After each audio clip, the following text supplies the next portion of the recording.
Good morning, Nicolas. First of all, I would like to thank Mathieu for accepting our invitation to come to Mauritius. He's quite a busy man. He's been around the world quite recently, from Toronto to UK to Mauritius. So he's been flying back and forth. Thank you for that. For tomorrow, we were looking forward to have 150 people for the conference. And as of today, we have about 155. So we are quite pleased with the turnout. And we look forward to seeing Mathieu on stage tomorrow and everything which comes along with it. Yeah.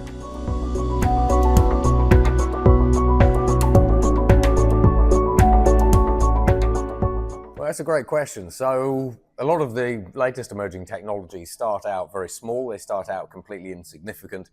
A very simple example of this is a field called nanorobotics. If we have a look at nanorobotics, ultimately, these are incredibly small, DNA-sized robots. And the first question anyone actually has to ask when you're sort of seeing these kinds of new emerging quirky technologies is, so what? So that ultimately sort of leads into the next sort of set round of questions. So you see a new weak signal, and that can be anything, across sort of society, technology, environment, economics, politics, and so on and so forth. But then trying to assess whether or not that emerging trend, that emerging technology is actually going to have an impact somewhere on something, on a business, on a country, whatever it happens to be on the planet, you have to be able to understand what problems could it actually be used to solve. And if it's obvious what the problems it solves are, or the reason for its existence, then we can step into the next one and say, well, okay, if we think that this new emerging technology, for example, nanorobotics, basically is an interesting technology because it solves a biomanufacturing problem, then how does it scale from here? And then when we're having a look at how these technologies scale, for example, it's quite simple. Does the technology have investment flowing into it? Does it have a large ecosystem building around it? Once those ecosystems are starting to build around it, are those ecosystems international? So if you have an ecosystem that is just clustered in one country, but those ecosystems don't spread internationally, then it's highly likely that that technology will just remain a boutique regional technology or just die. Once we see the ecosystems developing, as we saw with blockchain, for example, then are the multinational organizations starting to come in? Are they starting to embed these new technologies into their products? And then does it scale from there? And in the case of nanorobotics, for example, those are the future molecular assemblers and biomanufacturing technologies of the future, which are now transforming global healthcare.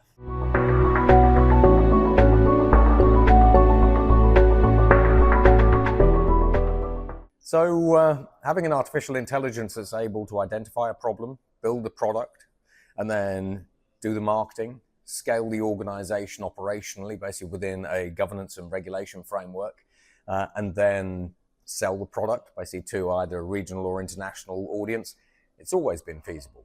So I first started talking about the development of the first fully autonomous organizations with Accenture, basically at the Louvre in 2019.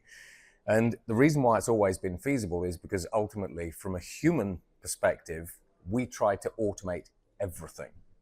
Now, when we think about the things that we actually try to automate, because ultimately we want to reduce risk, reduce cost, the ability to completely automate the creation, building, scaling, and operations of an organization is always going to be an endpoint.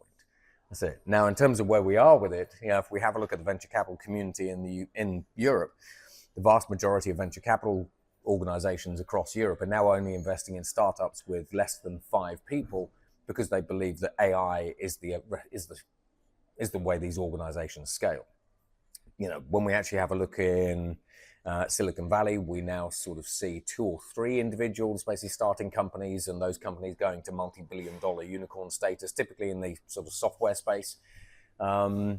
It was always inevitable, basically, that somehow we would have an organization basically being run by an AI, developed by an AI. But the pullback, so not the drawback, but the pullback basically on that particular point of view is if you have an artificial intelligence that builds its own organization, then who's responsible when it goes wrong? And so ultimately, when we have a look at the ability of AI to create its own organization, we're getting there very, very quickly, as we've sort of seen with Sam Altman, but seen other people in the Silicon Valley sort of area sort of already talking about, that ultimately governments are always going to want to have a human to blame, which means basically there is always going to have to be a human either on the loop or in the loop somewhere, so that as and when and if the AI creates an unsafe product, does something that it shouldn't, the authorities can say, and that's your fault. So maybe AI uses humans as a scapegoat in the future. That's it.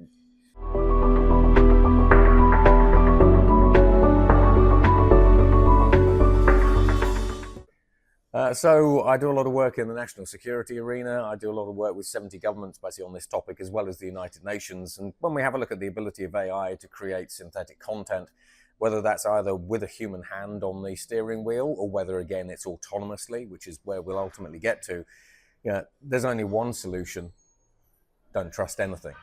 So, when we're sort of thinking about children's online safety, when we're thinking about adults, the general rule of thumb is don't believe anything that you see behind a screen. And then on the back of that, when we're trying to validate basically some of this incorrect information, we're seeing the erosion of global institutions. So that's a big problem. We're seeing the United Nations, the OECD, the World Health Organization all being undermined, basically, especially by the American government. And so the biggest issue that we then have is when we do see something online, how do we actually validate it?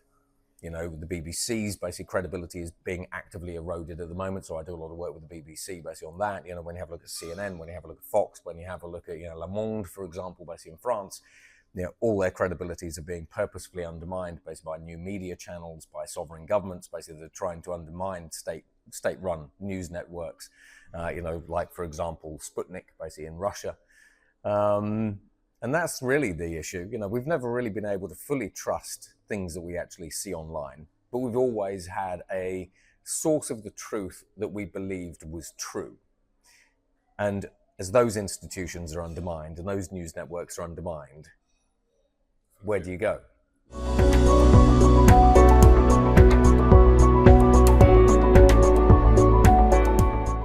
Absolutely. So Google democratized access to information really in the 2000s, to the point where any one of us with a smartphone, basically, or a smart device and an internet connection could actually look up whatever sets of information we wanted. AI basically is taking that information, and increasingly we're now looking up knowledge. So we see the absolute democratization of knowledge. Now, for organizations like Ernst & Young, basically, who are one of my clients, and I was actually chatting basically with their global CIO actually on Monday, that presents them with a problem. Because, when you have a look at the large consulting organizations, for example, companies like McKinsey, BCG, Bain, and so on and so forth, they are knowledge companies at heart. The reason why you go to those organizations over all these other organizations is because you're buying their knowledge, and then you're buying their expertise and their experience along with that. So increasingly, basically, as AI starts democratizing access to knowledge, again, you've got to ensure that what you're seeing and reading is true. So we'd come back to that. But, if it is actually true, then this is undermining the business models of those large consulting organizations. So increasingly what they're doing is they're now moving basically from providing individuals and individual companies basically with knowledge, this is what you do, how you do it, to actually helping those organizations do it. So their business models are shifting from we provide you with the knowledge to we help you implement it and do whatever it is basically we want to do.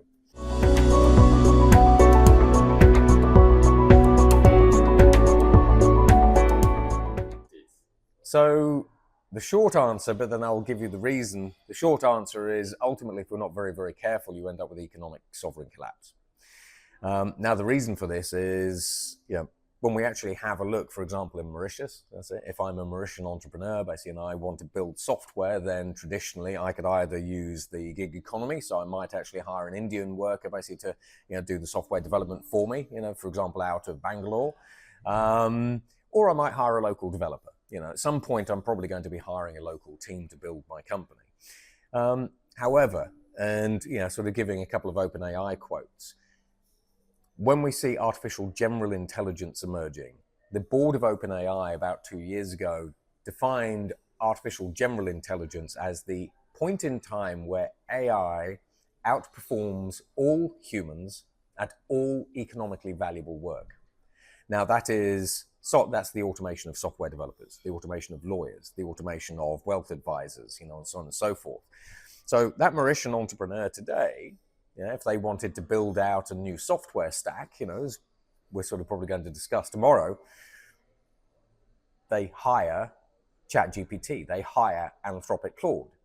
And so the money that would have been spent in the local economy, or even maybe the Indian economy, now flows basically to the American service provider. Now you start scaling this up and you start thinking, well, when we actually see the automation of the digital world, I'll say digital workflows, but the digital world, but also the physical world, this becomes a significant problem.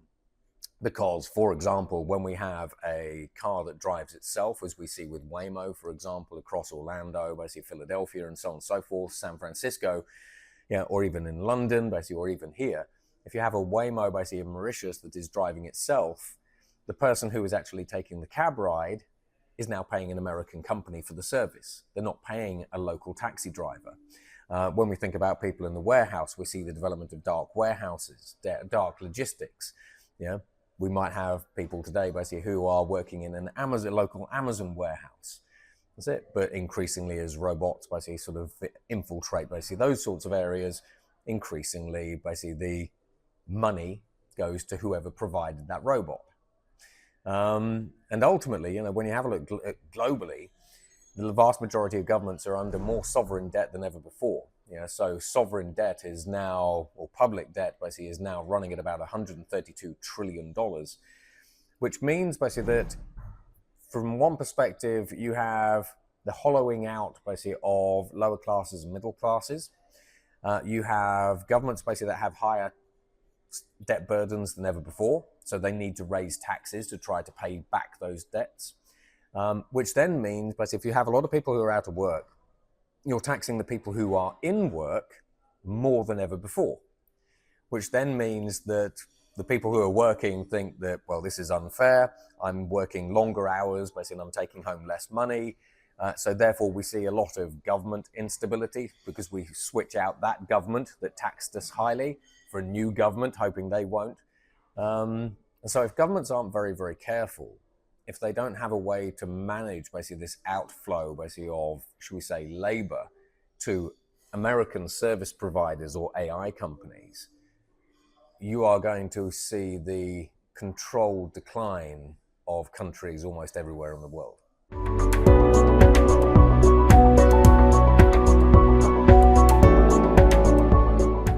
Yeah, that's another great question.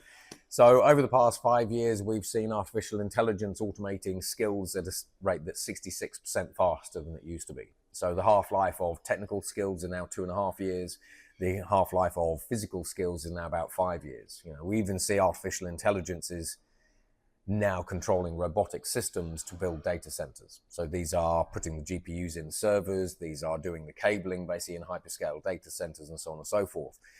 So on the one hand, governments really have to rethink primary, secondary, and tertiary education, which governments are not doing.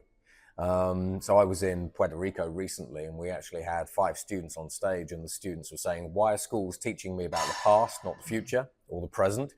And loads of other things. So we had the Puerto Rican education minister basically there with us, and the looks on some people's faces, basically, when the students actually said to the educators, just, I'm not going to repeat some things, but let's just say basically the school headmasters, mistresses, and ministers basically were a little bit surprised at just exactly how well informed students actually were about their own futures and the gap that we see in the education system. But from a professional perspective, increasingly, there will always be jobs to be done, but those jobs are actually going to change. If we look at data scientists today we have a traditional artificial intelligence data scientist doing work. That will end up becoming a quantum data scientist as we see quantum computers coming through. So The real skill that governments need to embrace is, as we see with Singapore, with Skills Future, are what are the jobs of the future? Now, we can understand basically what the jobs of the future are because we can follow the money. We can understand basically the strategy that companies are building today and what those companies' strategies are going to be in the future. So we understand the markets they're going to be moving into, like Google, for example, and then we can figure out what the jobs are. Once we understand what the jobs are, we can then very quickly basically divide those out into hard and soft skills. And then the rest is learning and development. So from a societal perspective, we're going to need to have new learning and development programs that traditionally don't exist today, but they're easy to put together if you know how. We're going to need to have societies that are able to adapt at speed, that are mentally resilient to change, that prioritize the long term over the short term, but that also crucially can learn at speed. Because if you can adapt and learn at speed, then as this career basically starts being hollowed out, you can move to this new career quickly, provided you've got the societal and professional ecosystem around that that lets you actually move from being, for example, an accountant to a whatever it happens to be, quantum data scientist, cybersecurity expert, whatever. Adaptability and the ability to learn fast is the key thing, backed up by solid learning and development programs and a government that actually knows what it's doing.